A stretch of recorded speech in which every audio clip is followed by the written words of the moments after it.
Dari Gedung Gabungan Dinas Kabupaten Polewali Mandar, saatnya kita menyaksikan debat publik pemilihan gubernur dan wakil gubernur Sulawesi Barat periode 2017 hingga 2022. Menampilkan peserta dengan pasangan nomor urut 1, Dr. H. Suhardi Duka MM sebagai calon gubernur Sulawesi Barat dan H. Kalmakatta Esos MM sebagai calon wakil gubernur Sulawesi Barat. Pasangan nomor urut 2, Maijen TNI Purnawirawan Salim S. Mengga sebagai calon gubernur Sulawesi Barat dan Hasanuddin Mashud S. Hud sebagai calon wakil gubernur Sulawesi Barat. Pasangan nomor urut 3, Detrandes H. Ali Baal MSI sebagai calon gubernur Sulawesi Barat dan Haja Eni Anggraini Anwar sebagai calon wakil gubernur Sulawesi Barat.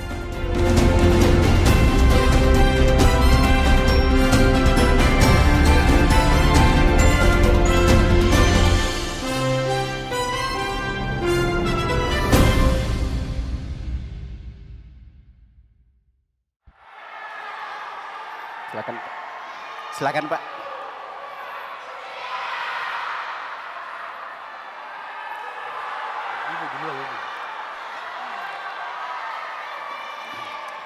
Baik, kita akan memasuki segmen kelima.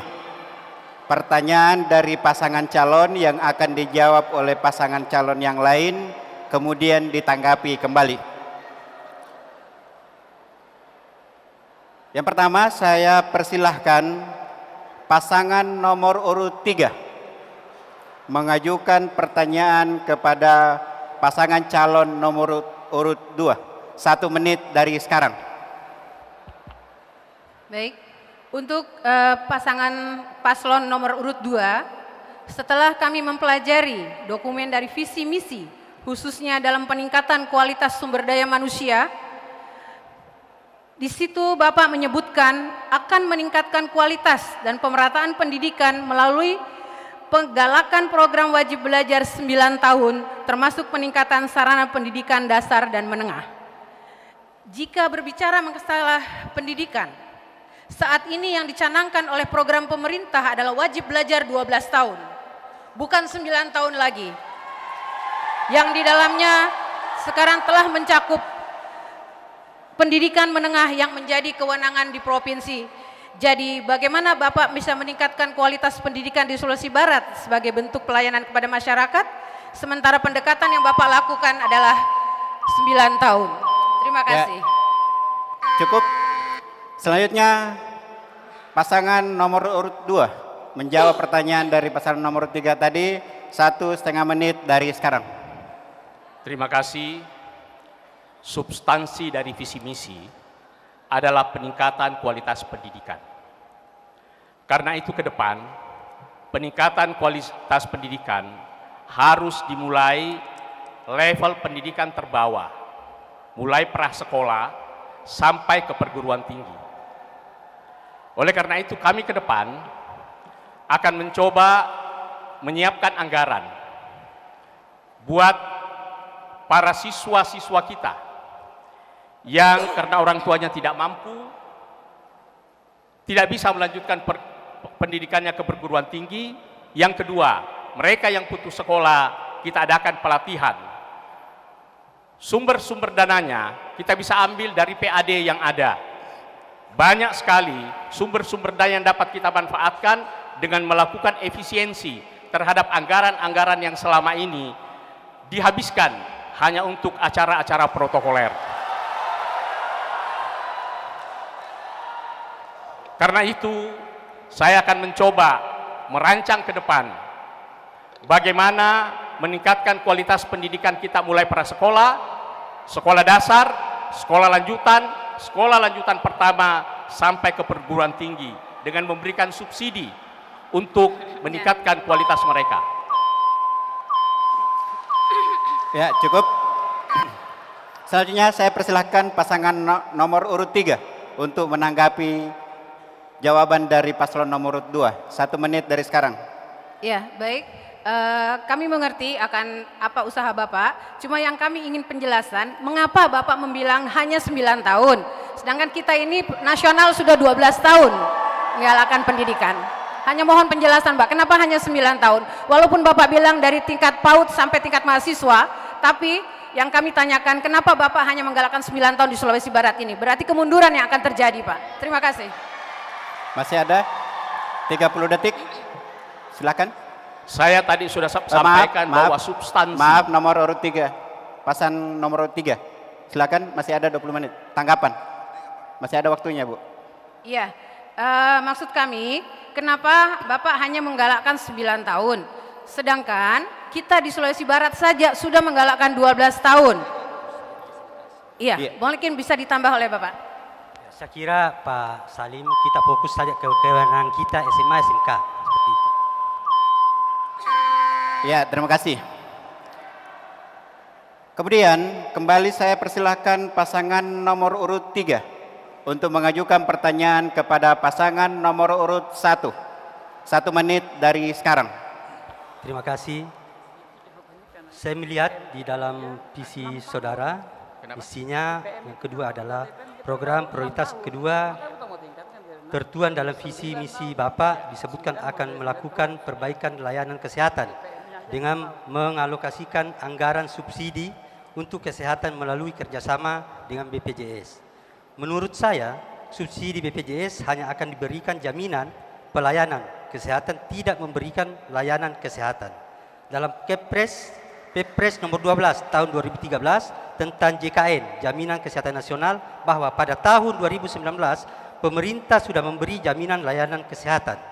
Saat ini persoalan utamanya adalah adanya sarana kesehatan yang bermasalah, jaminan layanan kesehatan. Bagaimana mungkin jaminan pelayanan kesehatan tetapi tidak bersedia sarana kesehatan yang mohon dijelaskan. Ya, cukup.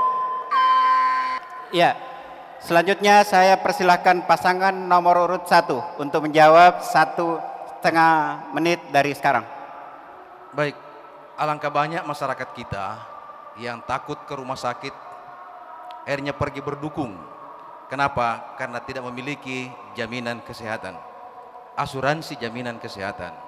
Olehnya itu, sebagai pemerintah yang bisa membantu masyarakatnya, harus bisa memastikan bahwa apabila masyarakat susah, apabila masyarakat sakit, ia bisa ke rumah sakit manapun, apakah itu rumah sakit pemerintah atau rumah sakit swasta.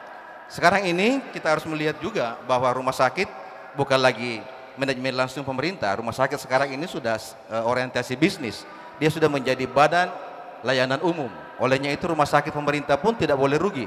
Dengan demikian kerjasama dengan asuransi BPJS, saya kira ini adalah langkah terbaik untuk memberikan jaminan kepada masyarakat bahwa apabila ia sakit, ia dikerja di setiap rumah sakit, apakah itu pemerintah ataupun rumah sakit swasta. Masih ada 30 detik. Terima kasih. Bahwa pelayanan kesehatan sudah ada kebijakan pemerintah di BPJS. Hanya saja bahwa kebijakan pemerintah itu tidak dapat melayani secara keseluruhan daripada masyarakat, sehingga tentunya provinsi kerjasama dengan kabupaten harus mampu menyiapkan dana BPJS untuk mendukung kebijakan dari kementerian. Demikian, jadi kita ada koordinasi kerjasama antara provinsi dengan kabupaten dalam rangka pelayanan kesehatan. Terima kasih. Selanjutnya saya persilahkan pasangan nomor urut 3 untuk menanggapi jawaban dari paslon nomor urut 1. Ya, sudah bagus. Sudah dimulai dari sekarang. Ya. Tapi perlu saya jelaskan, di Polewali Mandar sebagai pusat rujukan rumah sakit, tahun 2014, Majene itu 1670, 2015 2761 orang yang masuk di sini diobati, 2016 3851, Mamuju 459, 2015 510, dan 2013 turun menjadi 302. Apa artinya? Menurut penelitian WHO baru-baru ini, bahwa di Sulawesi Barat itu yang sakit itu hanya sekitar 70-80% saja. Nah, bagaimana kita, menurut saya, bagaimana kita mencegah orang yang 80% ini tidak sakit? Ini yang harus diwanti-wanti.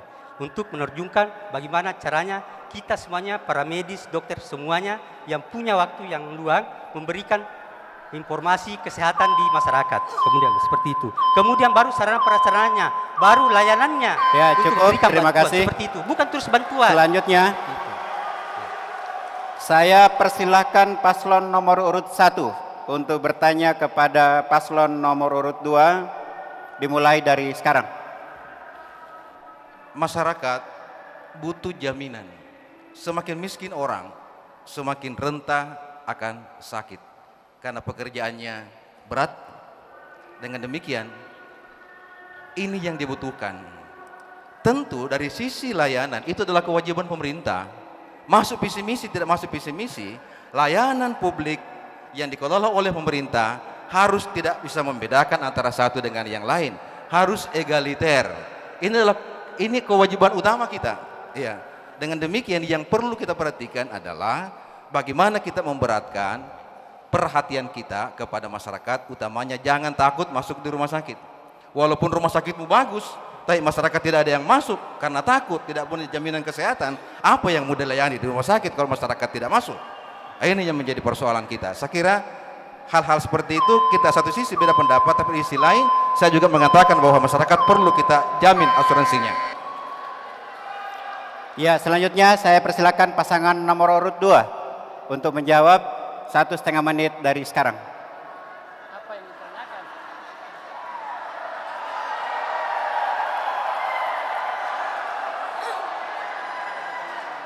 Nggak sempat dia buat pertanyaan kok. Nggak sempat dia buat pertanyaan.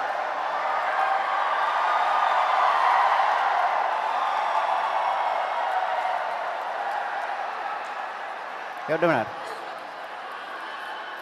Saya ulangi. Saya persilakan pasangan nomor urut 2 menjawab pertanyaan dari paslon nomor urut 1. Jawab aja bang, pong tanggapi aja.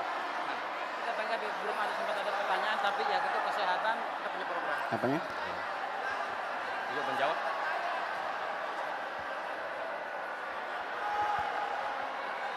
Karena belum sempat ditanyakan sama paslon nomor 1, tapi kami sudah bisa menanggapi bahwa kesehatan adalah program prioritas kita Diulang, ke depan. maaf. Untuk tertibnya, saya ulangi. Pasangan nomor urut 1 bertanya pada pasangan nomor urut 2 1 menit dari sekarang. Terima kasih. Untuk pasangan nomor 2, saya mendengar tadi salah satu misi di antara yang disampaikan tentang pemberdayaan sumber daya manusia dalam rangka pengembangan sumber daya alam yang berfokus pada agrobisnis. Saya mau minta kira-kira seperti apa dalam 6 kabupaten ini seorang gubernur mampu ada hal yang dilakukan, pencapaian apa yang dapat dicapai, indikator apa yang dapat dicapai kaitannya dengan misi tadi yang telah disampaikan pada kami. Barangkali demikian.